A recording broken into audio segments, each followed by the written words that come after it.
Hey guys, and welcome back to more Summoner's War. So I just gained a level, and if you guys didn't know, every time you gain a level, you reset your energy and arena tickets. So this is actually really good because I have a buff 10 here. And I actually turned in a bunch of my quests so I could get it.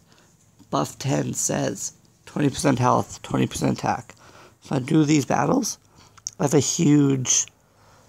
a much greater chance to win because of this streak. So we're going to fight this battle, and you'll see we have a lot more health and a lot more attack. I guess you won't really see because you don't know how much damage I usually do, but you can look at, I guess, maybe past videos and compare it. It's you can just take my word for it.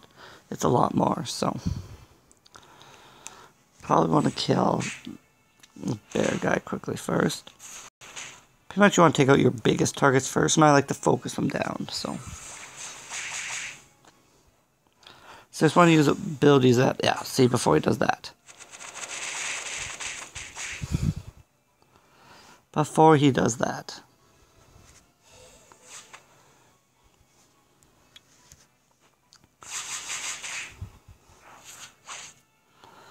So he's already used his ability, but we're already pretty much got him killed, so we may as well just finish him off. And we can finish him just before he gets his... Nope, didn't quite get him. I actually should have cleared off that buff, so that was a big mistake there.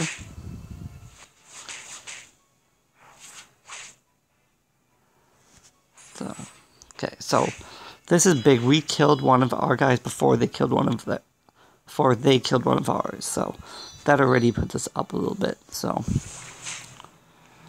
hit there. We can clear off that buff. We're going to kill it probably, but kind of clear out the buff nonetheless.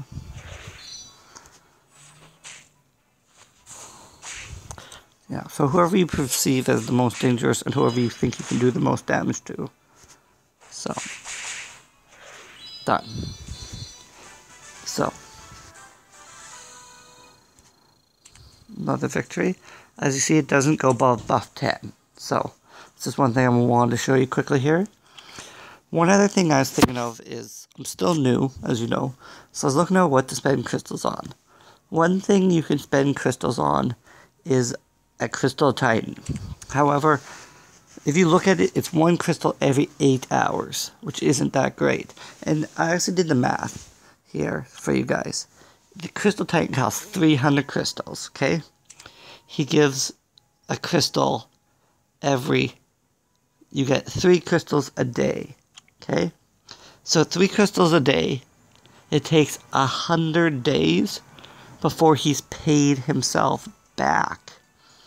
So after the 101st day, you are then making crystals, but only then. And you're only making 3 crystals a day. So comparatively, if you look at the rivals, you're earning 2 crystals a day just from doing your rivals. So, just kind of put into perspective, and this isn't very much. So, if we look here, like this is giving you 1 crystal every 10 hours anyway. So, just take it with a grain of salt. If you played the game for years, and you expect to be playing a game in the future, then you buy it. You're only going to be above and ahead in crystals. But if you don't know how long you're going to play the game, 100 days is a long time. Like, that's a quarter of the year. That's over 3 months. I don't know ever what I'm going to be doing in 3 months' time. And very rarely do I play a game for more than 3 months. So that's the one way to spend crystals. Second way is the crystal lake. So I'm not sure if it's split among the 4 creatures or if it's 150 per creature, but 150 experience per hour. Which, yeah, is good, but that's a lot of crystals. 400, 500 is a lot of crystals. And if you don't believe me, look at this. You can get a premium pack for 750. So that one was 500. Okay, the premium pack gives you 11 Mystic Scrolls, an Angel Mon, and 100,000 mana. Okay? Oh, sorry, this is 3 Angel Mons. You get 1 of each attribute type. Okay? So Do you want a little bit of experience, or do you want that? Also, XP boosters. Double your XP. Although it's for a limited time, so you could argue that it's better to get those in XP boosters, but I don't know, it's kind of a call, I guess. The other thing I want to show you is I gained a level, so we can now buy the fusion storms.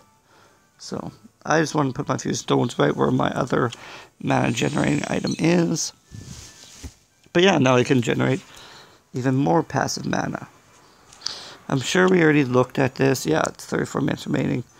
This is actually not bad. It's not great, but remember, 2, you always want a percent HP here. So this is necessary.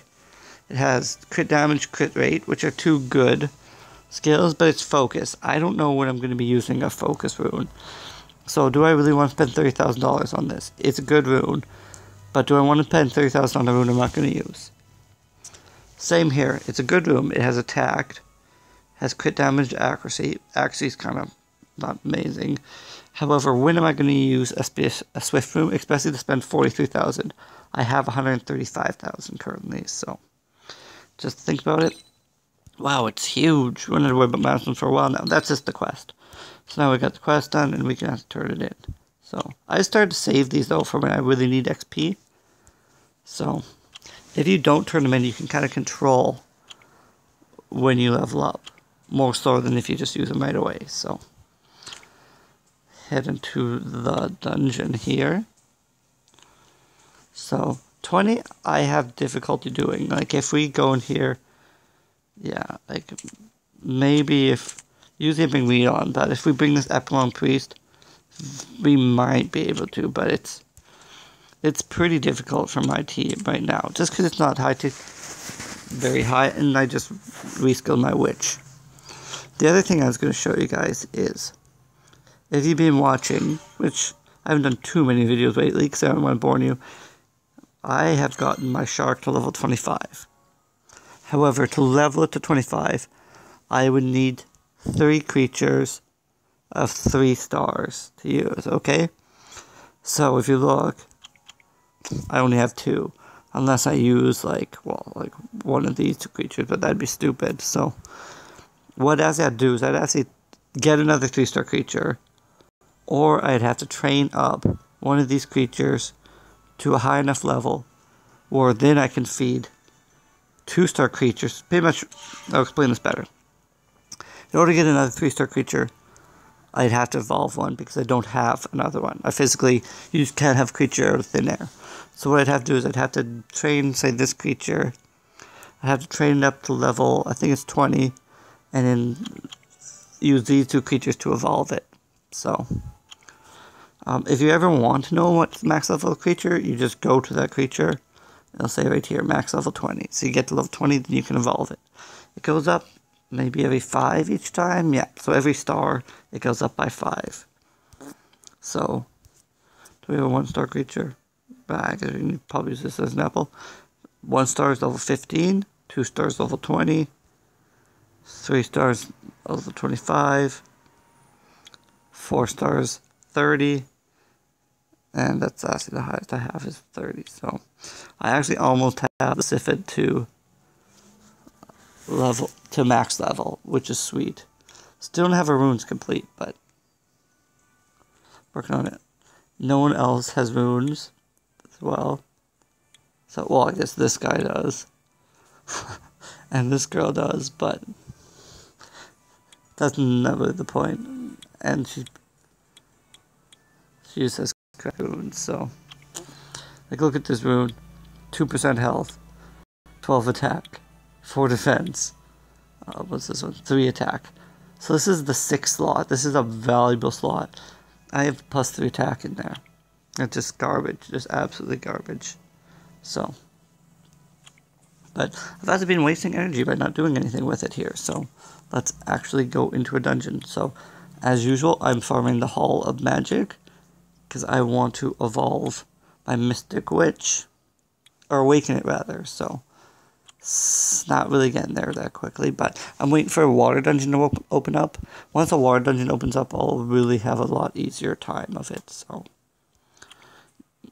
pretty much all I can do is farm the Hall of Magic right now. I could try to find Giant's Keep first loot, but it's not really going to give me that much great loot. I'm going to need essences anyway, eventually. So what I do is I bring my team and I just bring one of these random ally guys with me. So it's actually, yeah. Don't think it's strong enough. Pretty much you need a creature that can solo L4, or B4, sorry, to actually beat it. So you need a pretty strong monster, or at least for the friends I have, but really strong players aren't going to add noobs like me as their friends, so it's actually on autoplay here. So usually I actually leave this on autoplay because well, you can see how like simple these fights are for me. And that's the really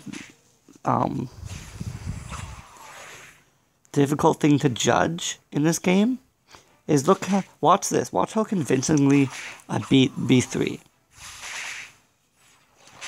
So like, and this is autoed as well. If I actually did it myself, it'd be a completely different story as well. But, see, done. Okay? We'll skip that. Okay? We just melt the boss. Like, actually, well, you shouldn't be attacking towers. Which is one big no-no. But, aside from that, okay, that's one attack.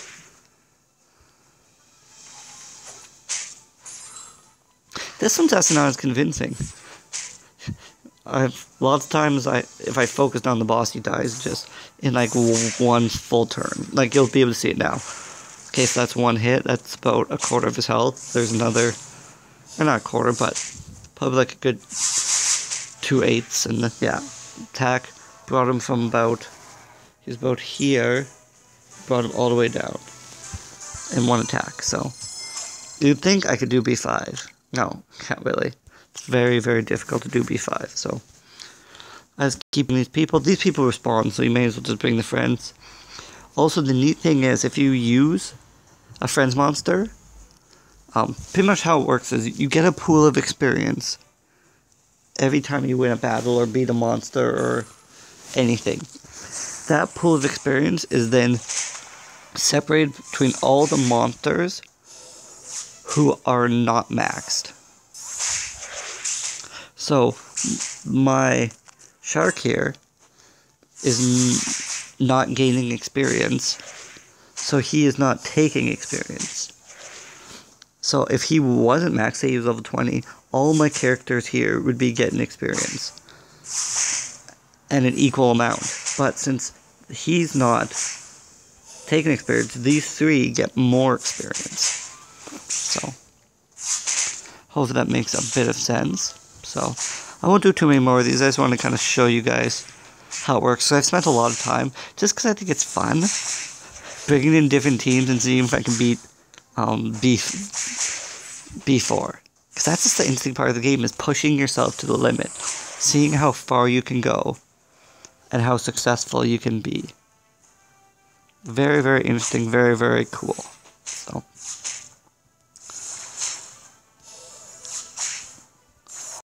like, this is a better example. Look how, that's one turn, he's down to half health. Pretty much, the computer can decide whoever to attack. And half the times it decides to attack the towers for some weird reason. But yeah, see, that was like 2 turns plus 1 turn. And he's just smashed. So. Ooh, very close to leveling there. Reward 2 more unknown scrolls. I guess we can open them. Guess we'll just open them here quickly. End the video with some scrolls being opened. Nope. Something lame. Something lame. You can always tell by what it looks like. Lame. Lame. Nope. Oh. Like, level 1 and 2 creatures aren't really that bad, because you can always feed them, but you're looking to get 3s, so. But it's not to be, it's not to be, so. Anyway, guys, thanks for coming out for more Summoner's War, and we'll be back in the next episode for more. Thanks, guys. Later.